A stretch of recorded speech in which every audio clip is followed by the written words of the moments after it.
Hey and welcome to Beyond the Pouch, a podcast series brought to you by Pelican, Respond and Eakin, where your hosts Rachel and Louise dive into the world of ostomy through open and honest conversations, including the lives of many inspirational ostomates, so you can get to know them beyond the pouch.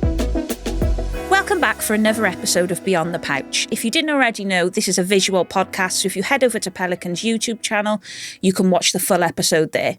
Today we are welcomed by our fellow ambassador Chris, who's going to share with us his experience of having a stoma and his mental health struggles. So Chris, hello. Good morning, how are you?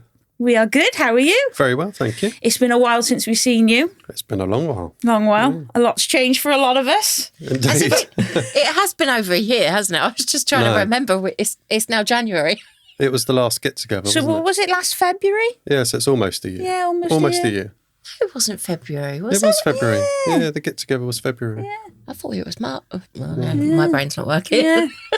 But so we've known each other doing ambassador work for a couple of years now, I guess. So we know your story, but for the great British public and beyond, can you, so why have you got a stoma? So I've got Crohn's disease. I believe I've had Crohn's disease since I was a child, but I was never diagnosed yet. I always had loads of problems, loads of symptoms, always ill, constantly having issues. And then throughout being an adult, it was the same thing. I kept being really ill, kept going to the hospital, kept going to the doctors. But it wasn't until 2012 I was finally diagnosed with Crohn's disease. So I went a long, long time with some horrendous suffering that, my wife Rachel, she's had to go through it with me and without any answers. So once we got to 2012 and we finally got an answer, it was such a relief to be told you've got Crohn's disease. That was a relief to hear it, because finally I could think, okay, good. I now know what's wrong with me. We can move forward. But then it just carried on getting worse, and I was just plagued with fistulas, perianal abscesses. It was just horrendous. I was going into hospital 4 or 5 times a year to have those cut open, drained, and I just lost loads of weight. It was just horrendous, and I kind of lost pretty much most of my bowel function, so trying to work with no bowel function was a real nightmare. Trying to do the job that I do, trying to work with that was just awful. So in the end, I just couldn't take any more. And I just said to my surgeon, enough's enough. Just take it out. Just get rid of it. Give me a colostomy. Give me a Barbie butt. Let's have done with it. And that was a game changer. That changed my life. And here I am today talking about it. But that was amazing. I just got my life back, is what I call it. I got my life back. Yeah. When I had my stoma. I mean, it is draining there's so many different types of Crohn's disease, and perennial or perianal Crohn's disease has got to be one of the worst and the most draining, because even if your Crohn's isn't flaring up, you can still get abscesses. Exactly. Yeah. And you start to developing a fever, you're borderline septic, you go into hospital, but then you're in hospital for 2 weeks, maybe 3 weeks, because even though they know it's an abscess, they need to work out a game plan on how they're going to drain the abscess and what they're going to do. So you spend the first week in hospital kind of getting worse. Oh, absolutely. Before you get better. How have you found that? It got to the point where I was almost getting used to having abscesses, which no one should ever get used to that, because it's the most barbaric pain in the world. Having those abscesses in your bottom, it's just barbaric. And most of the time, all of mine were generally cut open. They'd get rid of all the whatever's in an abscess. Some I'd burst without even being in hospital. And the smell is awful. A burst abscess, just the stench is awful. But most of the time they cut them out and they'd leave them laid open. So then I'd go home with this open wound right next to where your bottom hole is. So then when you go to the toilet, poo's then going in the bit that they've cut out. So you're constantly having to soak it in the bath, put your fingers in there to kind of clear it all out. And that was just going on one after the other. But I kind of got used to it, which is just a bit of a strange thing to say that I got used to it, but I never got used to the pain. That pain was just horrific. So it got to the point where when I went into hospital, I told the people in A&E what they needed to do, because so many don't. They just look at it and say, we'll give you some antibiotics. Oh. You're like, this is way too big for antibiotics. And they'd be like, no, you need to take antibiotics, go home. I'm not going home. You need to take me into theatre, cut it out, drain it, pack it, or leave it laid open and then send me home. I mean, it is difficult because most of them in A&E don't even know what a fistula is, because when my fistula developed, it come up from my belly button and they're going to me, oh, your belly button's infected, your piercing's infected. No, it's not. I've had that piercing like 4 years. It's not the piercing, it's the thing that's underneath it. And they just give you antibiotics and send you home. It's just a little bit. I mean, the fistulas that I had, my surgeon, once she did the colostomy surgery, she said to me, she said, that's the best decision you've ever made. She having the colostomy. She said, because your fistulas, she said, we were never going to heal those. She said, I've tracked them all for opening you up. And she said, they were just going so far and so deep. She's like, that's the best decision you've made. We've now got it all out. She said, there was no way we're ever going to heal those. You would have just suffered basically forever. Did you get offered stoma surgery then before you decided to say no? No, interestingly, I didn't. So I had a few years before the sort of the fistulas and the abscesses really started. I did have the terminal ileum resection, and I thought then I was going to wake up with one because they marked me up for one. And at that moment in time, I was never ready for a colostomy. And when they said, we're going to take this bit of your intestine out, but you could wake up with a bag, I was like, well, that just sounds horrendous. Because at that moment, I'd never even thought of a bag.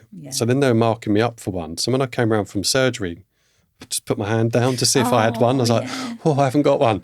But then as time went on and I was struggling, it was me that started looking into having a stoma.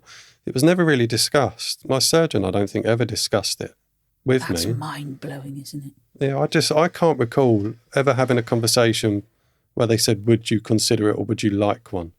It was me that did that. I went away and did all the research, watching YouTube videos, listening to things on social media. And eventually I just thought that just seems to be my answer. It sounds like you're a good advocate for yourself and that you've had to speak up and fight for what you need. I learned to do that because I was quite bad at doing that. I'd quite often be almost like the model patient in the hospital where I just do as I'm told. I say, okay, that's what you want me to do, I'll do that. And then through support with my wife, Rachel, she would start speaking for me because she could see how bad I was because I couldn't do it. So then in time, I learned to do it. I got a lot better at it. But because I always have brain fog and memory issues, I can't always remember what they tell me. I hear them, so I generally have to take Rachel to most of my hospital appointments as my note keeper, if you like, because I walk out the room and it's gone. I'm like, I've completely forgotten everything you've told me. The problem that you've got with Crohn's disease, surgery is typically a last resort because of how Crohn's disease acts, and especially if you're suffering with lots of abscesses and you've got fistulas tracking off everywhere, going in to do surgery can actually cause more harm than good because you're always advised after having stoma surgery, especially with Crohn's disease, that within the first year you could develop a fistula in or around your stoma site because they've gone in, they've opened you up. It's a trauma to the bowel. So sometimes the bowel likes to go, I know what I'm going to do. I'm going to make a little tunnel. Ulcerative colitis, because it's a case of whipping out the large bowel and giving somebody a stoma, most surgeons with ulcerative colitis are like, that's fine, we'll give you stoma surgery. Whereas with Crohn's disease, because it's a bit more complex, surgery isn't offered unless you've tried absolutely everything. Well, it sounds like you were relentless and you had experienced everything. It got to the point where you had no choice anymore. Yeah, it did get to that point where I just thought, I have got no choice. I was on biological drugs for about 7-8 years, going into hospital every 8 weeks, having infliximab. Then we tried another one, vedolizumab, and then another type of mab, and then I was injecting at home. And none of that was working. But then they were still wanting me to do that after I had stoma surgery. And I was like, why? I made the choice to come off all medication in the end. But I'd probably still be on medication if they had their way. So I said no. Your job is a police officer. Yes. So how on earth did you navigate that with all that you were going? I mean, how long had you been in that role before you had stoma surgery and you were dealing with all of that? So I joined the police in 2010.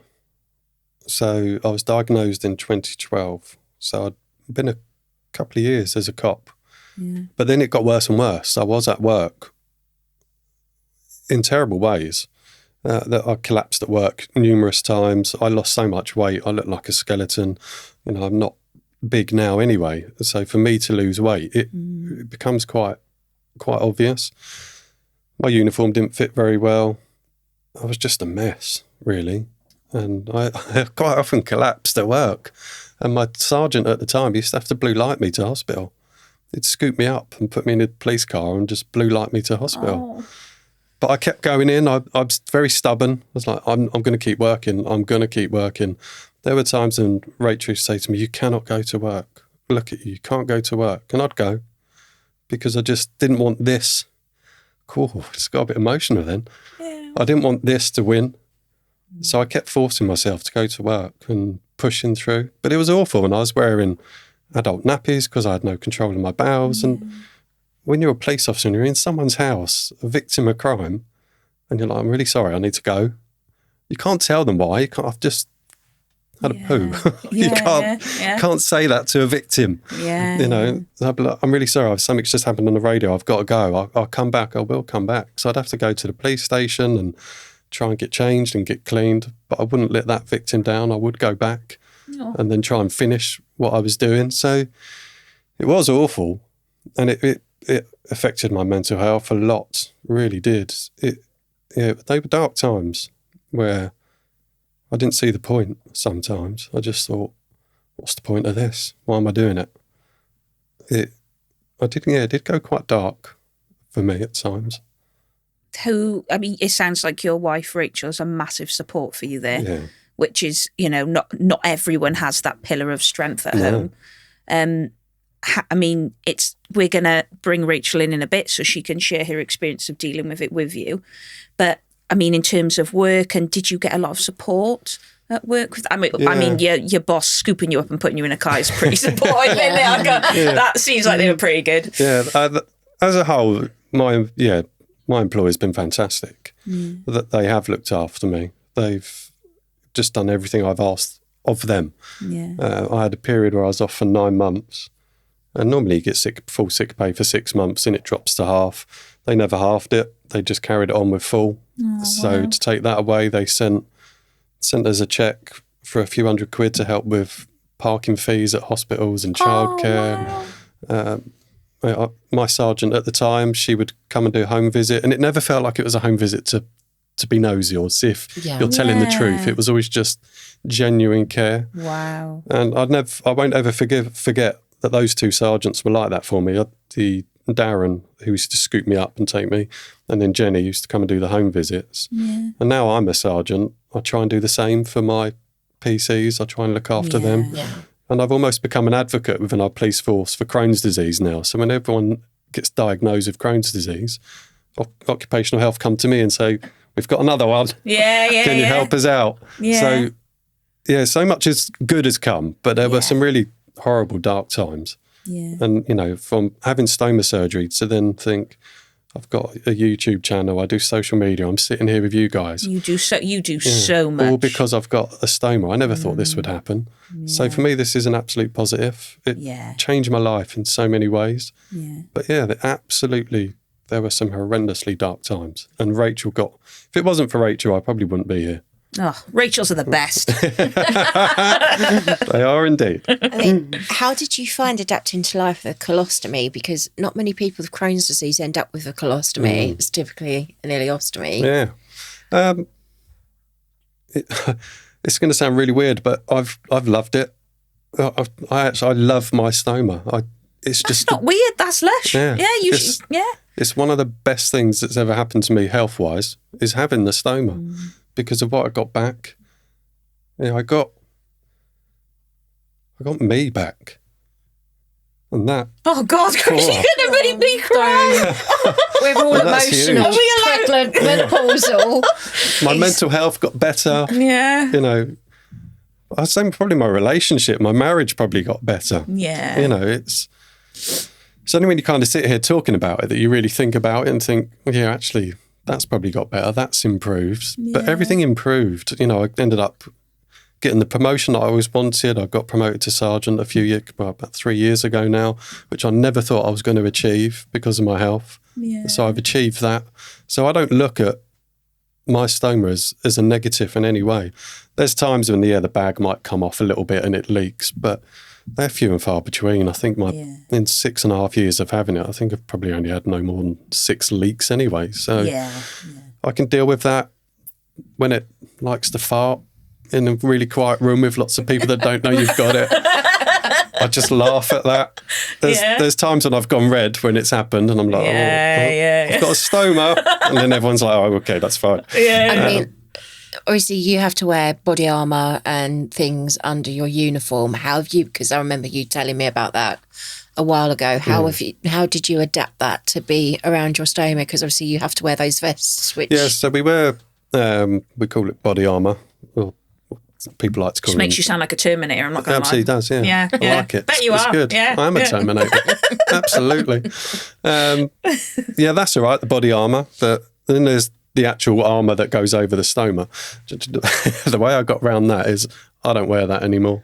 Well, there you go. Sorted. I don't wear it. I just wear my normal body armour. That covers it. That I do. Because that one that was specifically made, it came from America. It was a real piece of kit. It was just too big. And you put the body armour over the top of that and then everything pushes and it just like... So if you've got to carry... are you allowed to say if you carry a weapon? Carry a weapon? Why did you go American then?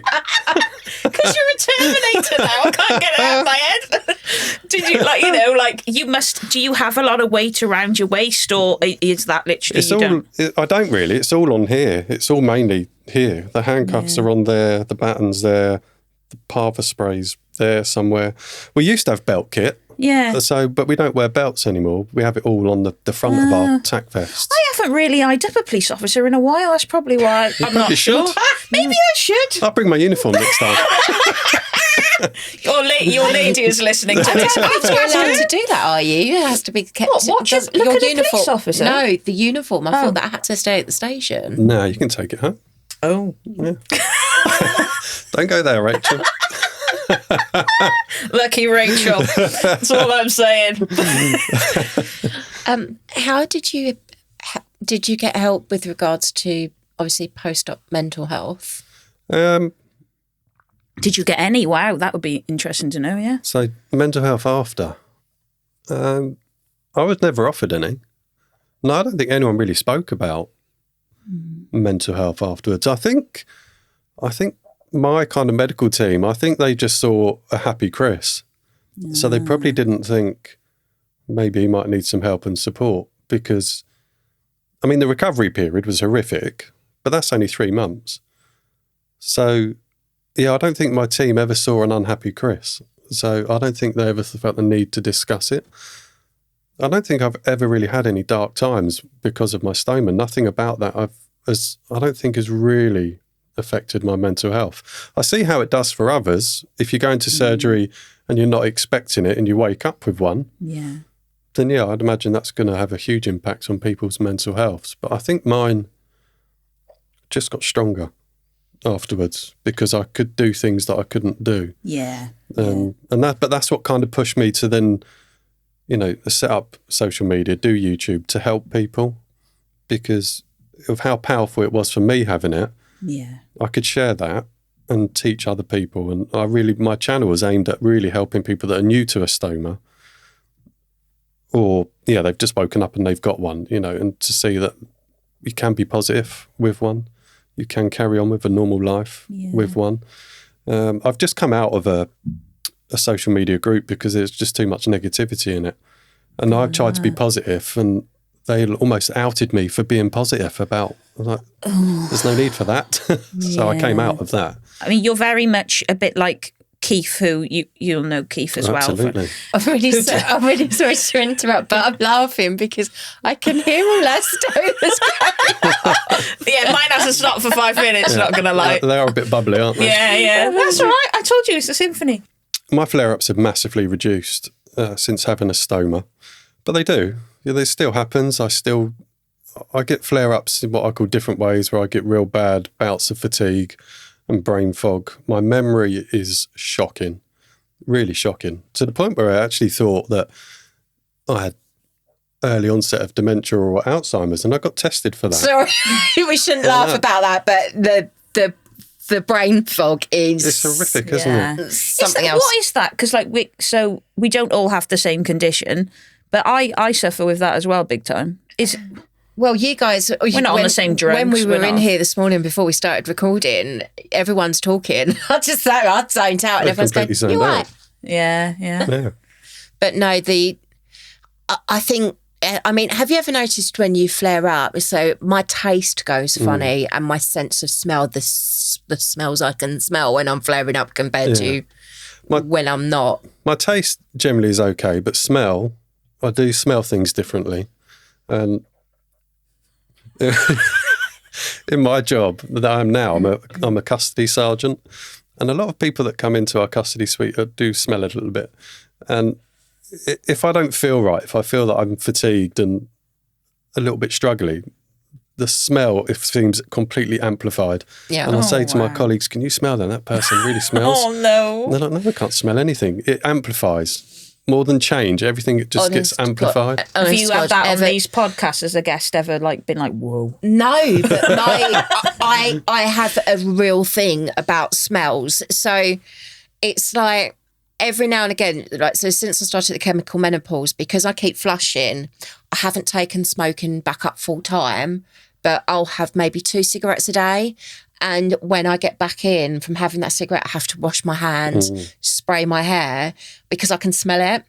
And it's really weird. My sense of smell, the things that I can smell, especially since having my stoma, it's just everything is amplified. So I'll be going to my husband, can you smell that? And he'll be going, I can't smell it. And I'm going, but I can smell it. And he's going, no, it's in your head. And then a couple of minutes, oh yeah, I can smell that. And I'm just, I don't know whether it's a blessing or a curse. I'm not sure. I'll go more curse. Yeah. I'd love to see some research done into how the brain reacts to all of this, and it's interesting. It's like my taste at the moment. My taste is really muted, so I've gone from alcohol-based mouthwash to non-alcohol-based because I've got ulcers at the moment, so obviously alcohol-based stings. But the taste in my mouth after using the other mouthwash is just something else, and there's nothing that can get rid of that. You just kind of have to sleep it off overnight and wake up and have a cup of tea in the morning to get rid of the taste. Yeah. But it's different thing. It's different people experience different things. But but with Crohn's, sense of smell and taste definitely top 2.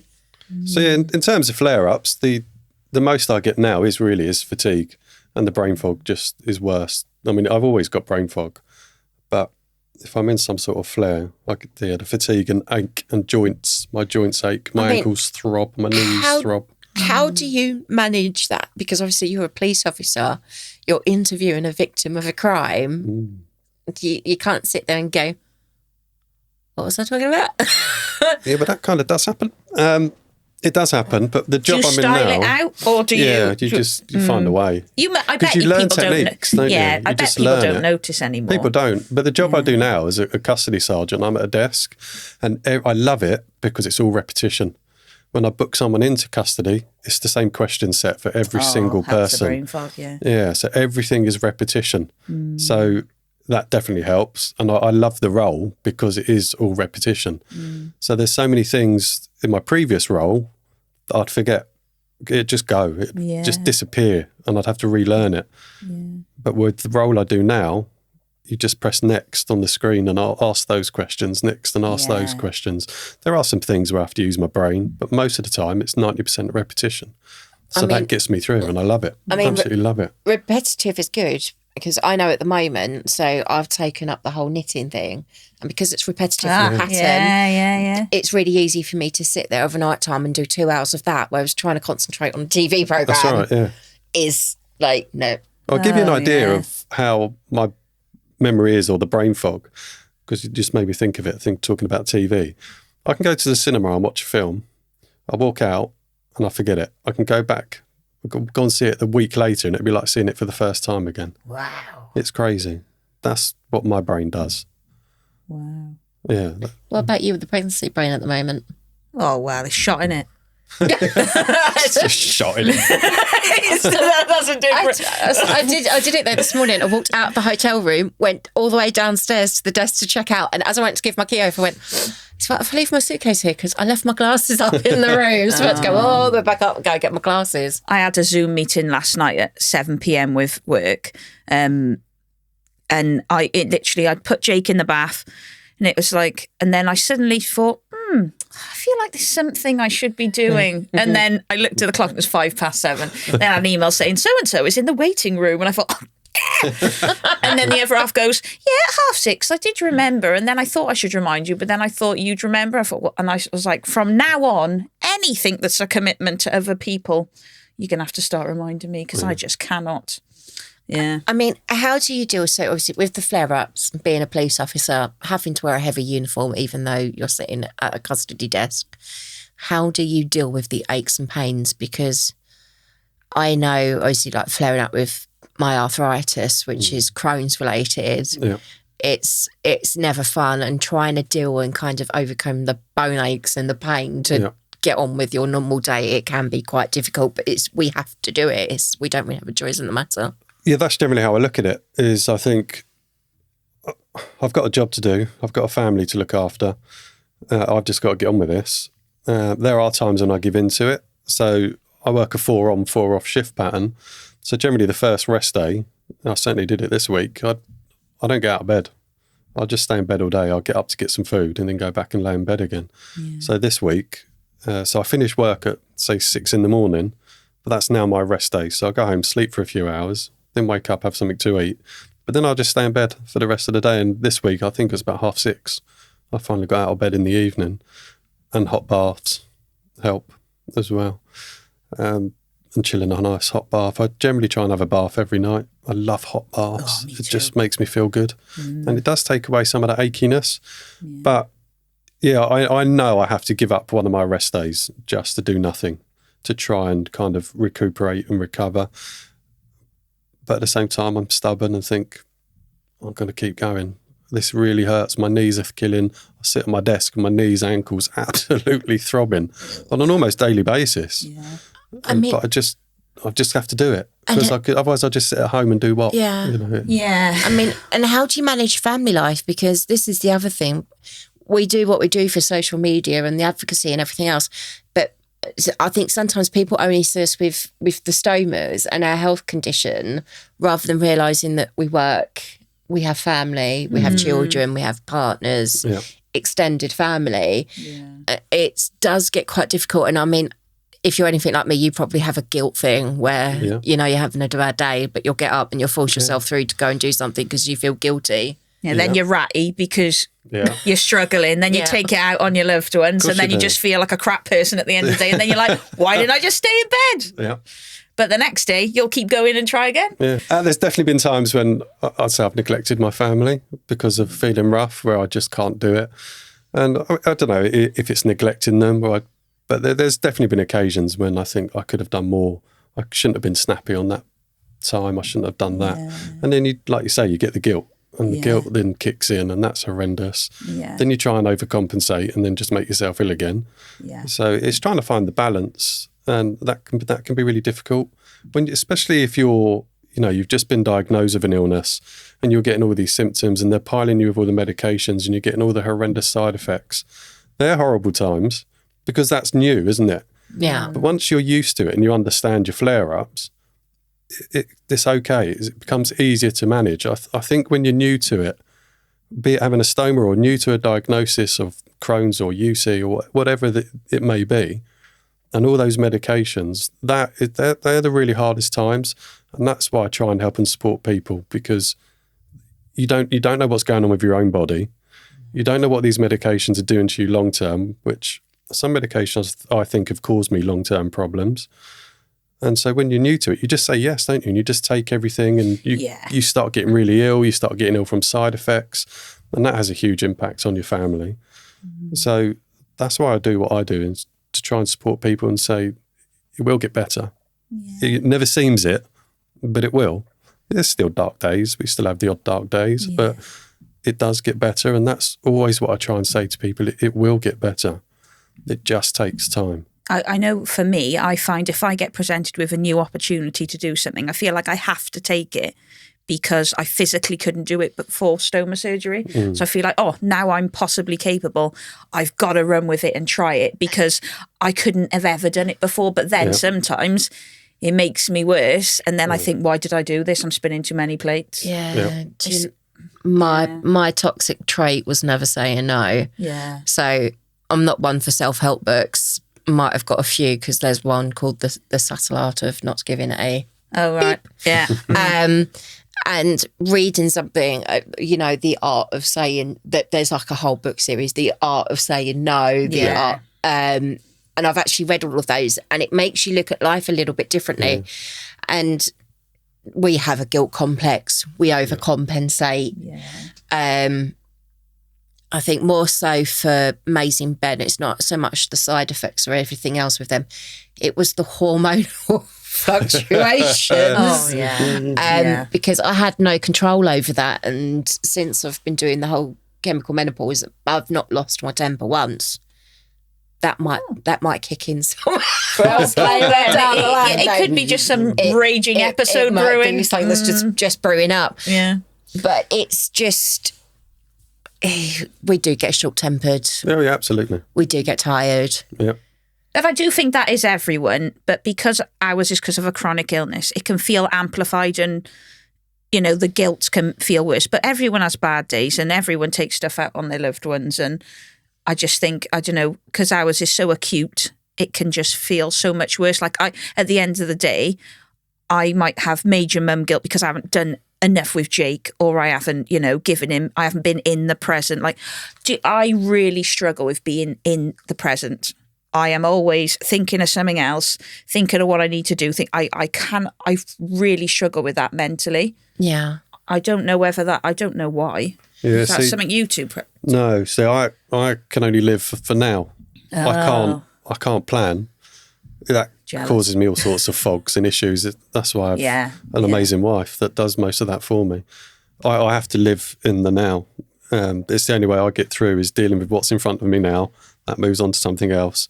Planning, no. I can't do it. It's an absolute mess in my brain when I try and plan. Dealing with the now, how did you find accepting or learning to accept your body or body image with the stoma from obviously a male perspective, because we don't have a lot of male perspective with regards to body image or confidence. No, I think that's a really good question, because whilst I'm super positive about life with a stoma, that is it does still play on my mind. When we do the get together, I haven't done any shots in just my boxers. I keep saying I would do it, and next time we have the get together, I will do it, because I need to overcome that. If we're away on holiday, I generally have a t-shirt on, which is really strange because I'm so positive about it. And occasionally I'll just whip my t-shirt off and say, Rachel, go on, take a photograph, get it. It's almost like get it done. So I do have a thought process of it, and I love it. It's changed my life, but sometimes I do look at it and think, that's not attractive. But, you can't make them attractive anyway. They are what they are. And you have nice bags, like the black one that I'm wearing now. They look nice. But yeah, sometimes I do still look at myself and think, you've got a horrible body. But I've always had a body image problem. So I don't think it's necessarily just the stoma. I've always hated my body because I've always lost weight. Everyone used to call me skinny, and I used to find it really offensive. From a young age, I was always called skinny, and I was actually called skinny by the person that should love you the most and care for you the most. And that person used to call me it all the time. So I hated it. I hated being called skinny. And then when I got ill, I got even skinnier. And people would just say, well, you're so skinny. Well, I wish I could be as skinny as you. I've always had that body image. I've always had that I'm skinny. I don't look good. So then sometimes when I look at the stoma, I just think, well, that's just added to the fact that I don't look good. But I think it's more of a body image, not the stoma. I've just never liked my body. I've hated it. Always hated my body. How do you find your stoma? Because obviously having a colostomy, I'm guessing yours is quite a bit bigger than, say my endoleostomy. I'd say my I reckon. What's the hangage? My stoma is probably smaller than your ileostomy. It only sticks out. It's about the size of a 10p piece and it only sticks out about that far. Oh, like mine. Yeah. It's really weird because some people I see it all the time, people with colostomy, and it's absolutely huge. And I'm like, how can it be that big? Yeah. No, mine's tiny, really. The hole in my bag's only 25mm. Oh, mine is smaller than yours. Oh, okay. John, I thought 25mm was small. It's like that. Yeah, mine is literally. Mine is bang on 20, just under. I cut it at 20, but there's always a little bit of a weird bit on the side, which is why I wear the barrier rings. How far does it stick out then? Because ileostomies generally stick out more than a colostomy. Loop ileostomy, yes, right. And ileostomy, no. Yeah. My stoma probably sticks out about, would you say about that far, Rach? Yeah, yours is biddy. Yeah. Like a button. Biddy. In terms of, again, going back to being a male with a stoma, is that something you have discussed openly with other males? Like, I know, like, when, as a female, we tend to, in general, be a lot more open, especially in our friendship circles and that, and make a joke of it, have a laugh and get emotional about it, and we'll cry about it and we'll laugh about it. But in a male's point of view, have you, how does that work? What do you do? You see, because I'm happy to talk about it, I will talk about it, and I will talk to my male friends about it, and I'll talk to men about it, and men at work. Because sometimes when I'm at work, it makes a noise anyway, and they kind of look at me with that, where did that come from? So I'll explain that I've got a stoma. So I'm quite happy to talk about it, but not all men are comfortable with hearing it.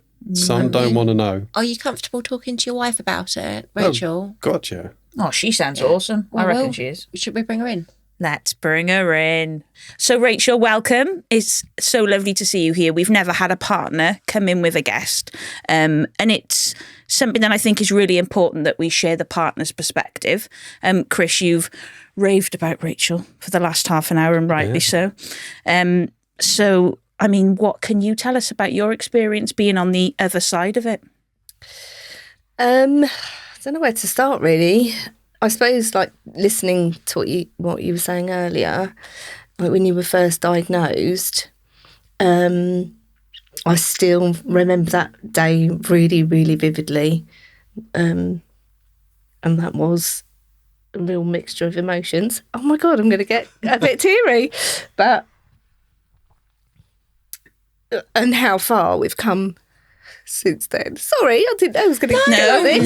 No, it is emotional. And But it is a lot, because I don't think, from a chronic illness perspective, I don't think we realise just how much our partners pick up or slack that they take, or maybe some of the stress that our other halves are under, because we're used to living it, but our partners are literally the ones that pick up the pieces for when we are not having so many good days. And I think from a male perspective for Chris, it might be a bit more demoralising for him and make him feel less manly, because you're picking up more of the pieces.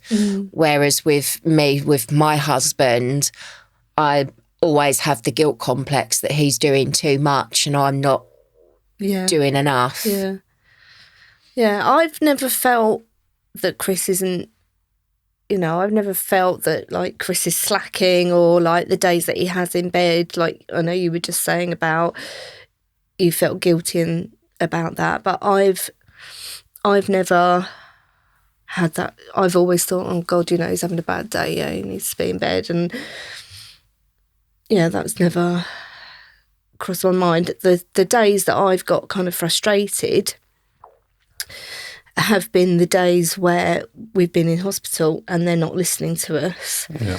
And like you were saying about growing in confidence with being able to kind of advocate for yourself. I always kind of found that quite easy to advocate for you, because that's kind of, I suppose it's the type of person I am, and it's the type of work I've always done.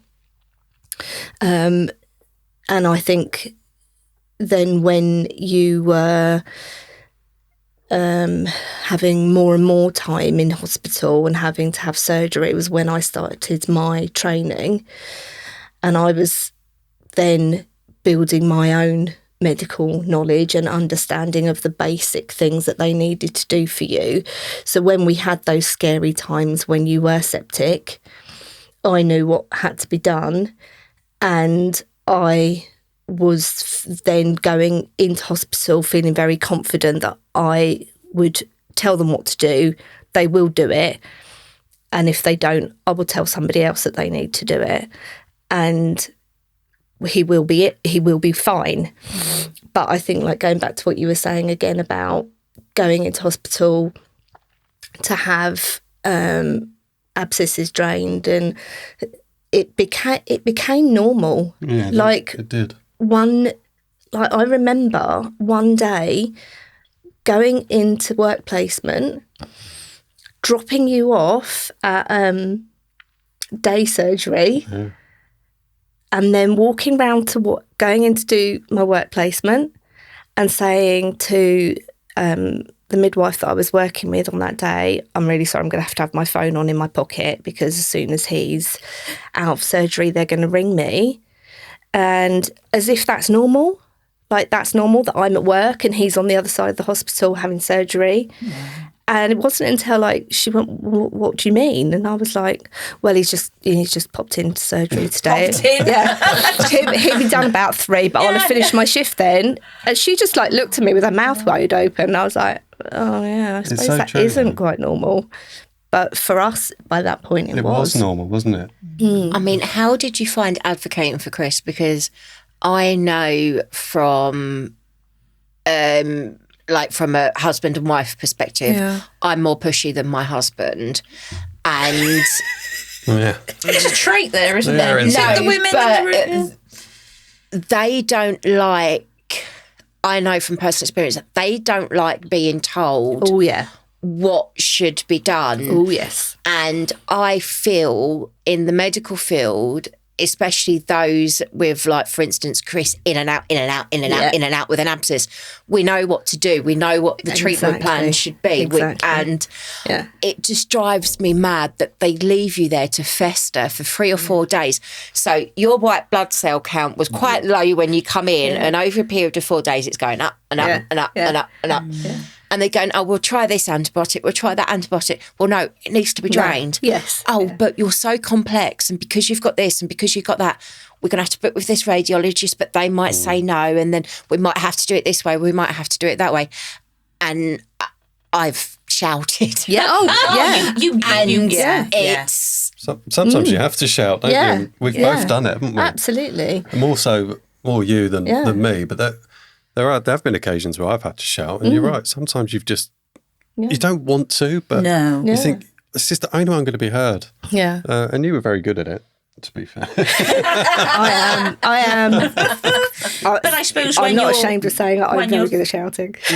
Like you said, that it was normal for you dealing with it all the time, but for you, watching him experience that, it can't have felt like it should be normal for him, and that must have given you that fire in your belly to... I think that's right, and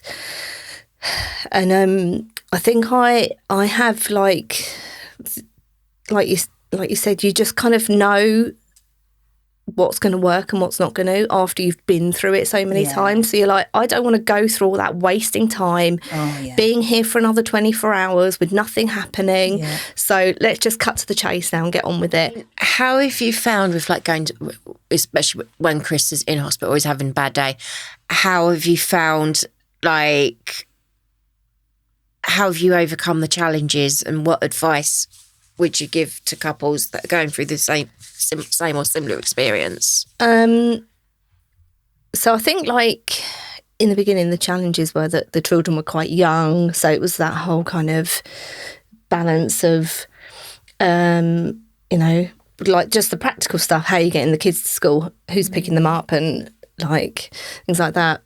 And then kind of a bit of time just kind of, I suppose, having to arrange things quickly.